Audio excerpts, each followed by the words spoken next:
앞뒤좌우 인사합시다. 사랑합니다. 축복합니다. 오늘은 종료주일입니다. 2000여 년 전 오늘 예수님께서 나귀 새끼를 타시고 예루살렘 성에 들어가십니다.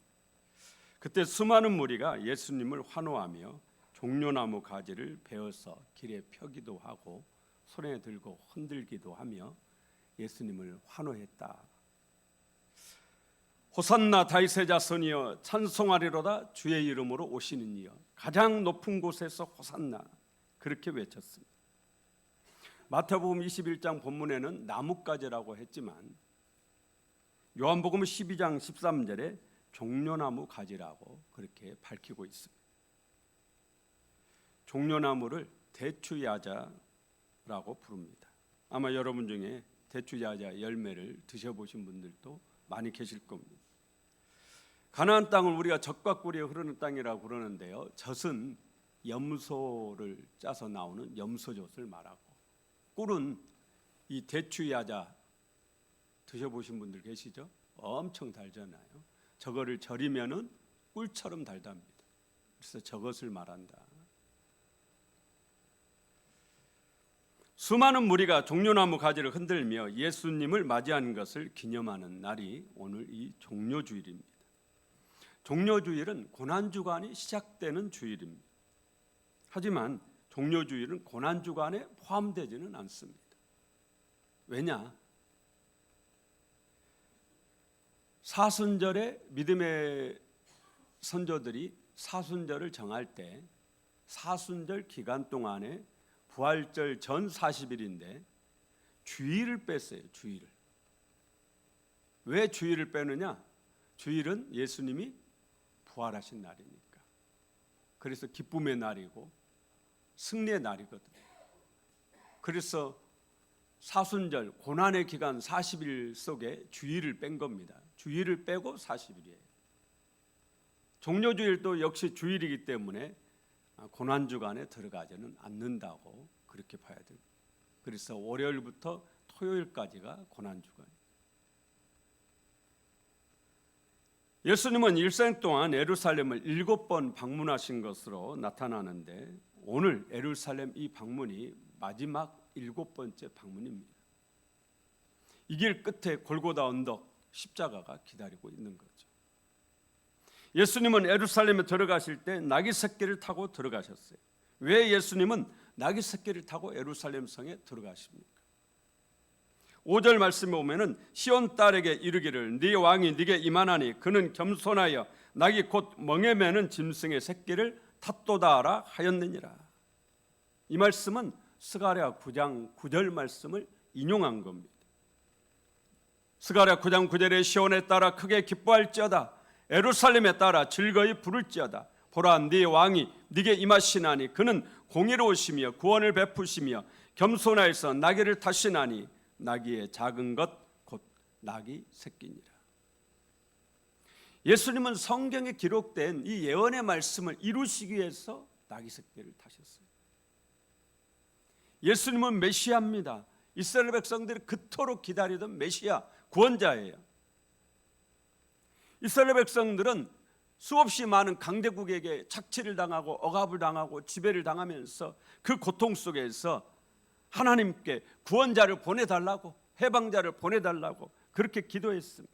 그리고 구원자 메시아를 보내주실 것을 믿고 기다렸어요.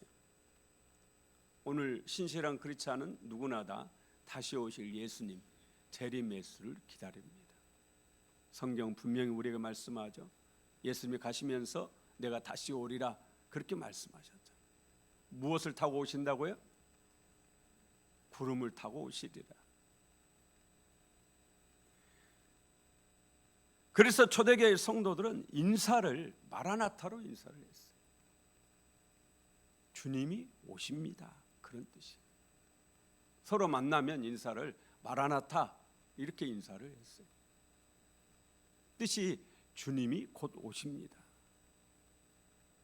그만큼 초대교회 성도들은 예수님을 간절히 기다렸어요. 오늘 저와 여러분도 예수님을 기다리는 재림신앙 갖기를 원합니다. 예수님이 오시기 전에 이스라엘 백성들이 메시아를 기다렸어요. 하나님이 보내주실 구원자, 우리를 해방시켜 주실 구원자 메시아를 기다렸습니다. 이스라엘 백성들이 애굽에서 400년 동안 노예로 살면서 너무나 고통스러우니까 그때도 하나님께 구원자를 보내달라고 기도합니다. 이 기도를 들으시고 하나님이 보내신 분이 모세예요.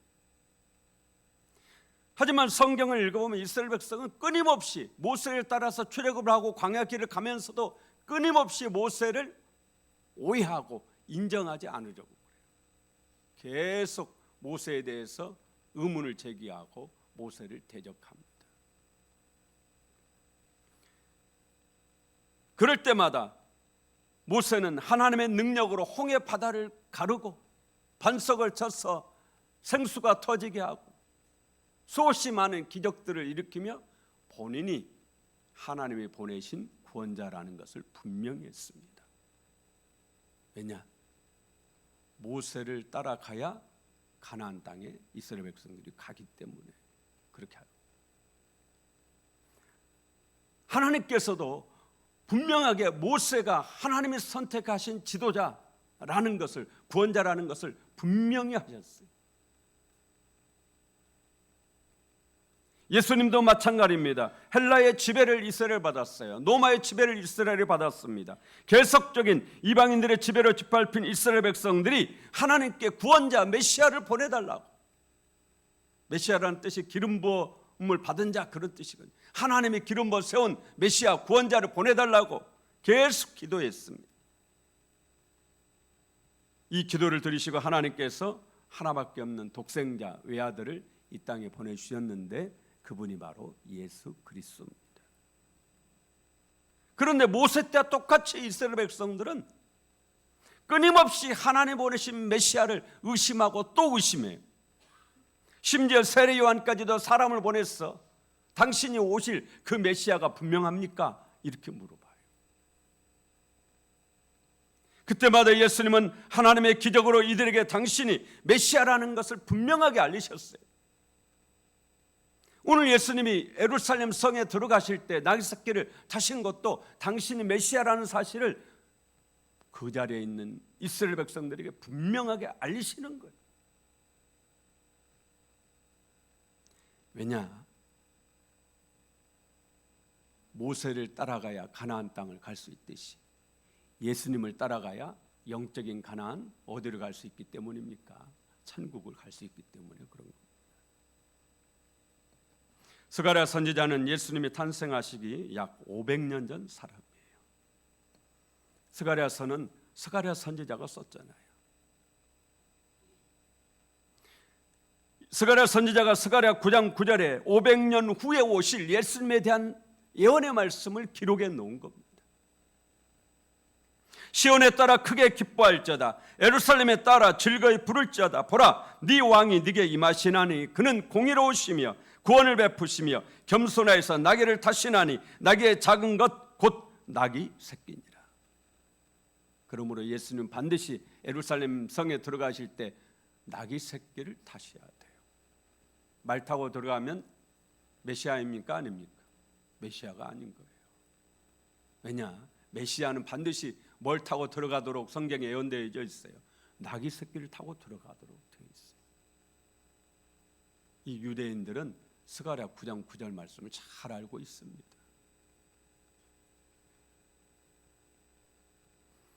예수님은 이 스가랴 선지자 500년 전에 기록된 이 예언의 말씀을 이루시기 위해서 나귀 새끼를 타고 들어가신 거예요. 예언의 말씀이 이루어지는 것을 본 이스라엘 백성들이 당신이 메시아라는 것을 분명히 알고 믿기를 바라셨던 거예요. 구약 성경에는 예수님에 관한 수많은 예언들이 들어있습니다. 예수님은 당신과 관련된 이 모든 구약의 예언들을 다 이루셨어요. 또 이루시려고 노력한 모습들이 성경 곳곳에서 나옵니다. 요한복음 19장 28절에 성경이 이렇게 기록하고 있습니다. 이후에 예수께서 모든 일이 이미 이루어진 줄 아시고 성경으로 응하게 하려 하사 가라사대 내가 목마르다 하시니. 성경의 예언의 말씀을 이루시기 위해서 내가 목마르다, 예수님이 그렇게 말씀하셨다는 거예요. 왜냐? 메시아는 십자가 위에서 내가 목마르다 이렇게 하도록 성경에 예언되어져 있기 때문에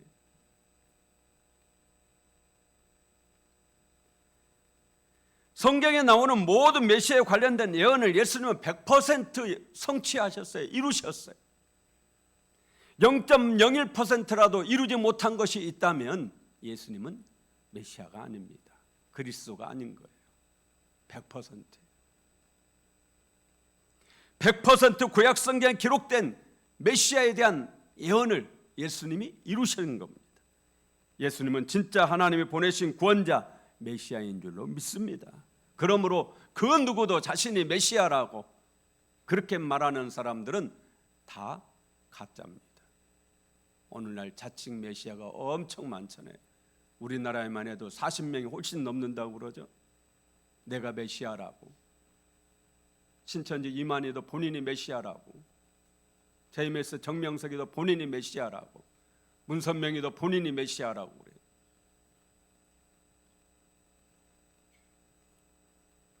제가 말씀드렸죠.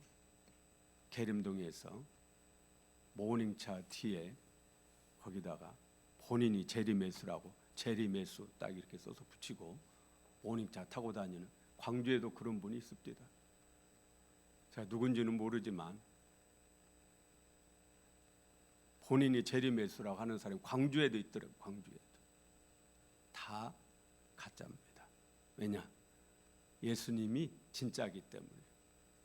구약에 있는 메시아에 관한 모든 예언의 말씀을 하나도 빠뜨리지 않고 다 이루셨어요.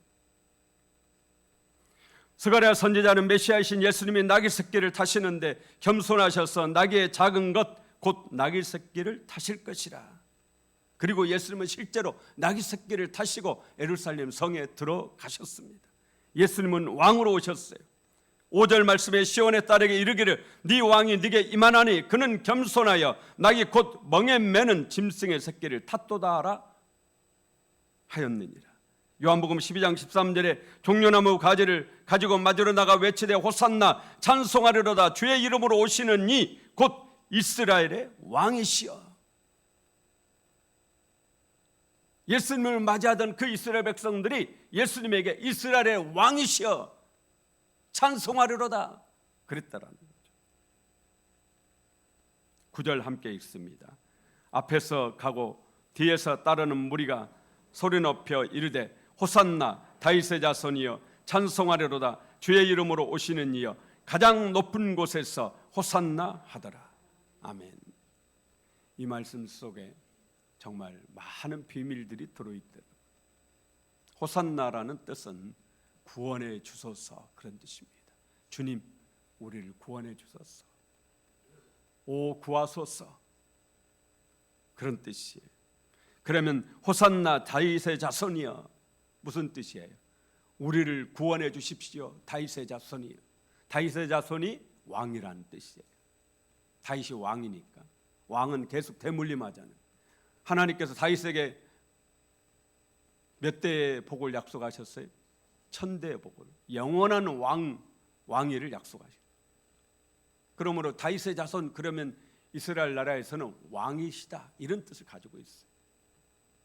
호산나 다윗의 자손이여 우리를 구원해 주옵소서. 우리 임금님 그런 뜻이에요. 찬송하리로다 주의 이름으로 오시는 이여 주의 이름으로 오신 당신을 찬송합니다. 그런데 제가 정말 궁금한 것은 그 다음이에요. 그 다음이 뭐죠?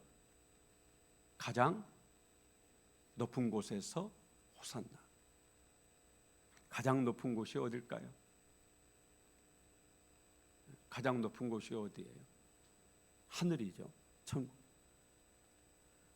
하늘에서도 호산나. 유대인들이 그러는 거예요. 하늘에서도 호산나.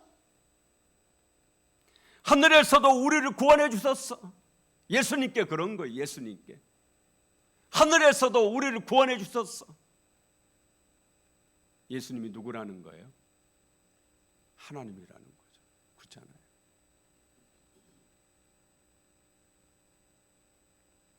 그래서 현대어 성경은 한없이 높은 하늘에 계시는 하나님이여 호산나 그랬어요. 예수님을 향해서 한없이 높으신 하늘의 하나님이여 우리를 구원하소서, 그렇게 외쳤다라는 거예요.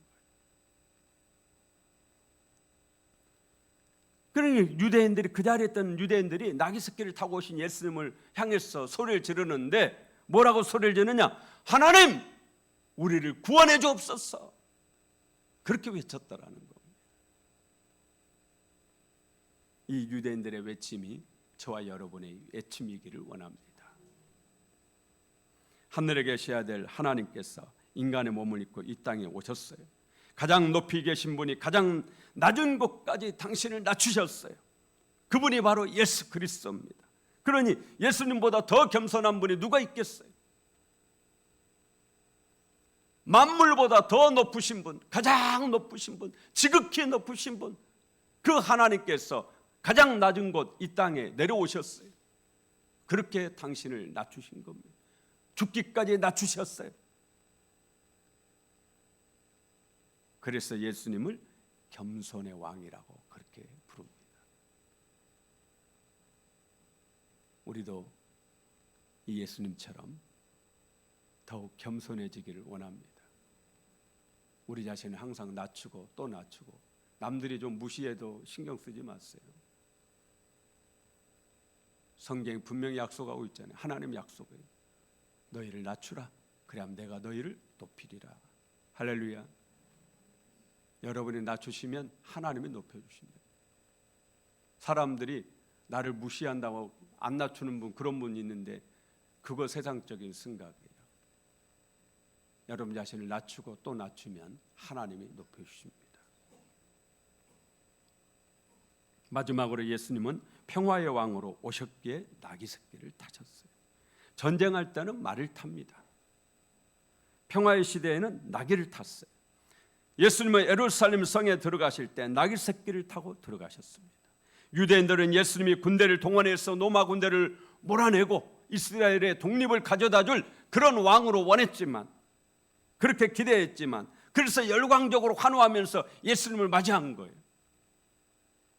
하지만 예수님은 나귀 새끼를 타고 예루살렘 성에 들어가심으로 나는 전쟁을 일으키는 왕이 아니고 평화의 왕으로 오셨다라는 것을 분명히 하셨어요. 사실 그 자리에 있던 유대인들은 예수님이 타신 나귀 새끼에 관심을 가졌어야 했습니다. 그런데 그게 눈에 들어오질 않는 거예요. 왜냐? 자신들이 원하는 예수를 원했기 때문입니다.